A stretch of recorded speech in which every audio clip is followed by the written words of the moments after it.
But I first have to tell you about a little adventure that I went on. I went skydiving. So the fine folks over at Red Bull, who of course put on the Red Bull Land that I was at last weekend, just wanted to take everyone skydiving. And I was like, all right, sure, let's do it, right? So here's the story of me going skydiving. Some of you may think that my job is like a professional commentator, that I look at insight into StarCraft strategy and compose it into words and spout those words back at you. But that's actually wrong. What I am is a professor... Now that I'm not tripping over my words anymore, I am a professional block it out guy, right? That's what I do for a living. My job, my career is built upon my ability to resist all the physiological signals to not do something and then just to do it anyways. Like, for instance, when we were at BlizzCon and there was some error that went on and they said, hey, Sean, can you just like go out on stage and just like keep them entertained for like 90 minutes? And I was like, all right. And my body was like, we don't want to do this. But I did that, right? It was fun. It was a good time, you know. Like some days, for instance, I'll be tired, won't really want to do the daily, and not a big deal, right? Not a big deal. We can just sort of push whatever's going on to the side, have ourselves a blast, and all's well. Not a big deal. The reason I bring this up is because all these psychological mechanisms were kicking into extreme as we were driving to the skydiving location, right? We're in the car and people are going, dude, you pumped up? You getting stoked to go skydiving? And I'm like, I'm not processing it. I'm literally not thinking about it at all. And we get there, and I'm still just sort of like not processing it, not processing it. Everything's good. It's not processing, not processing. It's doing fine. And they like bring us in. It's like one of those like facilities that looks like it hasn't quite hit the 20th century. You know what I'm saying? I mean, like obviously all the technology's there. They have like state-of-the-art skydiving equipment. There's like ultra professionals and everything's good. But they have one of those 4x3 TVs that has like a VHS player connected to the TV where they play on the 4x3 bubble dome screen the instructional practice video that you have to look at before you go skydiving. And of course, all the overlaid audio is like, sounds like some 1990s commercial where he's like, it is a fun and exhilarating thrill ride to go skydiving with the whole family ages 15 and up. It's not an actual real person talking to you. It's a total over-the-top sort of weird, only in marketing materials kind of voice. So we're going through this whole process, and everyone's sort of getting excited. I'm just not really thinking about it. And so we end up going to this room where we're filling out all these forms and everything, and they're like, please list any medical conditions that you might have. So I put allergic to Pepto-Bismol, which I am. It makes my hands get all... They start to turn white, and then the top layer of skin peels off like glue. I don't know why, but that's what it is. You know, and I always wrote that down, and I was like, is something like a sprained ankle a reasonable thing to say? And they were like, oh yeah, sprained ankle would be fine. So, you know, just writing this down, not thinking about anything. You know, for instance, with the Pepto-Bismol, you never actually think that that will matter. It's just something you say. It's just like, oh really, he's a little bit of a circus freak, that's fine. Just make a note on a clipboard and never read the clipboard anymore. That's how I thought it would go. But when I said the sprained ankle thing, they immediately took my sheet into the other room, and a guy came in and was like, you can't skydive. And I was like, my ankle's fine. And they're like, yeah, but you wrote it down, and we saw you write it down. I was like, no, it's totally fine. My ankle went through a piece of steel rebar. Here's the rebar that my ankle went through. You see how it's not very straight anymore? Maybe ankle's fine seems like a little bit of an understatement, don't you think? But I was like, no, it's fine. I tried to put my pedal on my gas, and I just hit it at a wrong angle, and it hurt a little bit. I was like starting to try to backpedal as much as possible. They're like, no, absolutely not. We cannot go skydiving unless you have a signed note from your doctor, emailed or faxed to us. So I call up the med clinic, which is in Burbank. It's like 2 hours west. I call them like, yeah, can you please give me permission? Can you just email that? And they say, well, not unless you come in. And I'm like, oh my God. Because the Red Bull folks are like really nice, right? They drove us all the way out there, and I don't want to be like, well, I don't know, I broke my foot, I don't know, I told them about it, and I'm sorry, you can't. I felt like such an idiot.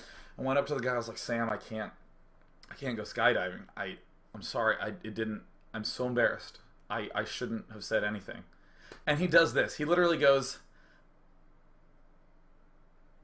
we're going to the nearest med clinic and getting you a doctor's note. That's like right there on the spot. And he has like two phones because he has like a personal and a work, and he's like dual wielding, like calling all the med clinics in the nearby area. He's like, yeah, do you have free time? Wait, hold on one sec. Yes, do you have a doctor? And he's just like switching back and forth, and he gets one. He's like, all right, you have a doctor free? All right, we're good. All right, we're going there right now. We'll see you in 5 minutes, right? So we speed off and we get to this clinic, and immediately we walk in, and there's no clear entrance. There's like no front door, no back door, so we go in any door and we open it like right into a radiology room or something like that, and we're like, oh, like trying to dodge x-rays and shit. We're going through this like labyrinthine path, and in the middle of this freaking Byzantine complex is an office where they say, we're out to lunch. And we're like, but you're the urgent care, we just called. And they said, oh, there's another urgent care that's same name as us on the same road 5 minutes that way. So we go into that, and we drive all the way over there, and we get there to the most chilled out, relaxed, cool, taking it easy doctor's clinic that I've ever been to in my entire life. Where I'm like, yeah, my ankle's really hurt, and I want to go skydiving, but it's fine, it's totally okay, everything's gonna be fine, all right? And he's like, oh, skydiving, oh, my brother-in-law went skydiving a month before he married my sister, and he found it pretty fun. Sounds pretty cool, like totally unfazed by what was going on. So he goes ahead and he starts feeling the ankle, and what I'm prepared to do is I'm like making sure that my language is ready. I'm prepared to say things like, there's, I guess, some mild tenderness to it. I don't want to be like, I drove a go-kart through a wall at 40 miles an hour and concrete smashed my ankle and I couldn't walk for 2 weeks. I don't want to say that. It's, it's a little tender. And he like pushes on. He's like, does this hurt? Does this hurt? Does this hurt? Does this hurt? And like nothing actually hurt. I was getting ready to say whatever I needed to, but I'm like, that actually feels fine. He's like, all right, we'll hop up and down on one foot. And I hopped up and down, and he's like, all right, you can skydive. It was like 30 seconds in the doctor's office. I was like, do you take my blood pressure? He's like, I don't know, it wouldn't affect your ankle. And I'm like, great. And he wrote cleared to skydive, right? Not just ankle is okay, not like can dance, can do the LMFAO shuffle. He wrote cleared to skydive. So I like run out, and we're like sprinting back off to the skydivers location. We get there, and like the plane's gonna take off in 10 minutes. So they like strap me up. They put like a little, it's an altimeter. It has the altitude. It's an Earth detector. It says how close an Earth is to you. And we like get in the plane, and I'm still not processing at all. And then that's when I meet the Red Bull Air Force. Holy shit. Okay, have you ever met one of those people who's like an enthusiastic, cool, bro-y sort of guy? It's like, yeah, all right, man, high five.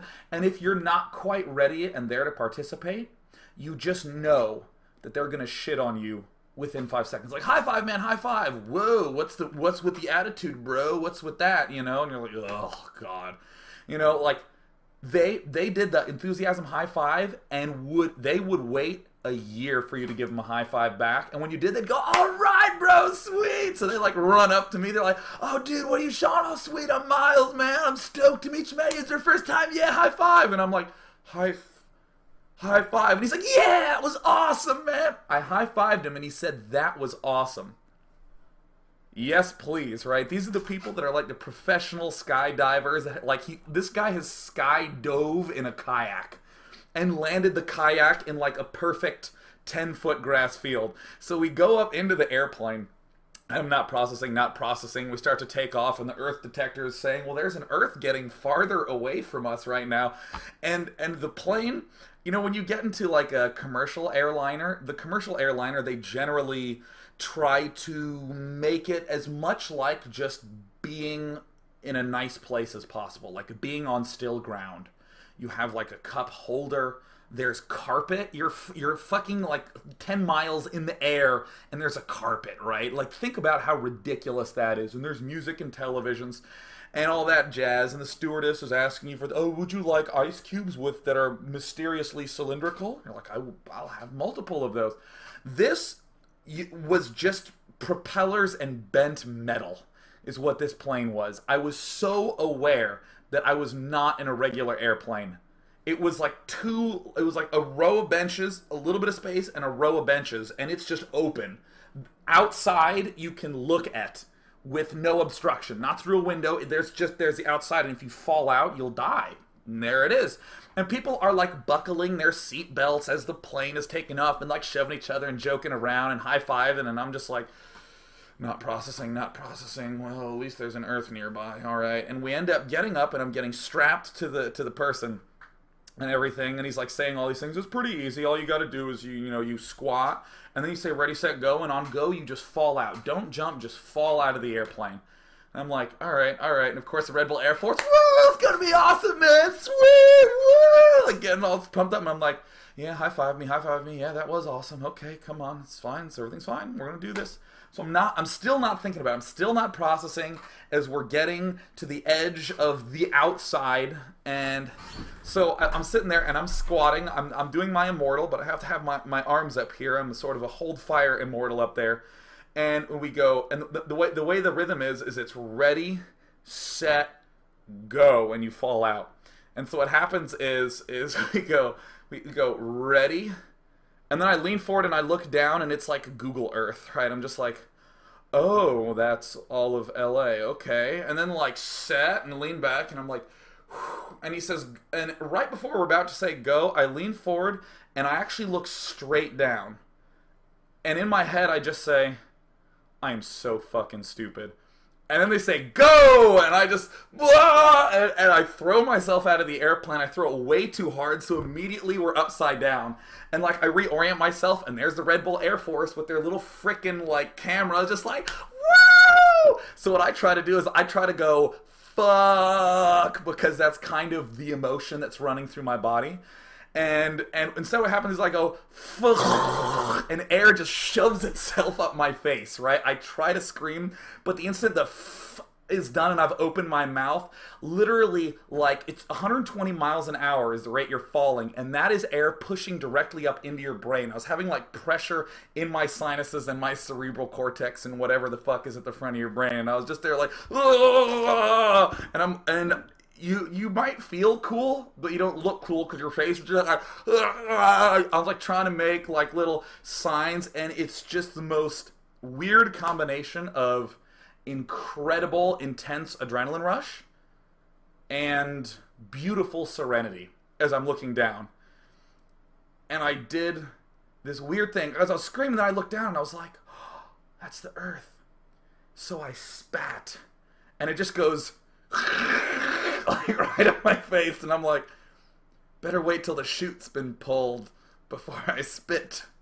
So he pulls the chute, and I have the most fucking brutal pain right there on the other side of my crotch, right where it, like the harness is. I'm like, ugh, I still have these huge bruises like my parents put on a fucking iron chastity belt when I was 12, and then I became 6'3", and it just like grew in with, there's these giant mauled black lines right there. Like my feet were amputated and they had, or my legs were amputated and they had to like re-sew the body back together. It's just this heinous, gross black bruise. Like, ugh, it's terrible. And so then we just sort of float down, and the Earth doesn't actually look like real ground.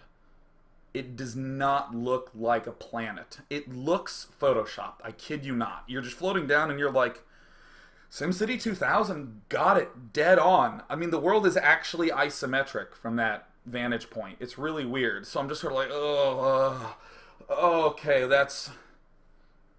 I think that's the Earth. I think that's the Earth, right? So we end up landing, and they have you put your feet up, and I sort of boom, and we sat down, and again everyone's just like, wah! And I'm just quiet. I'm just very quiet, and I, oh, wow, Sean, how was that? It was great. Yeah, the high five. It's gonna be awesome. Okay. And we stopped by Carl's Jr. on the way back, and I was just very quiet, just looking out, and I was like, I'm so fucking stupid. I actually did that. Wow. And I fell asleep right there in the car.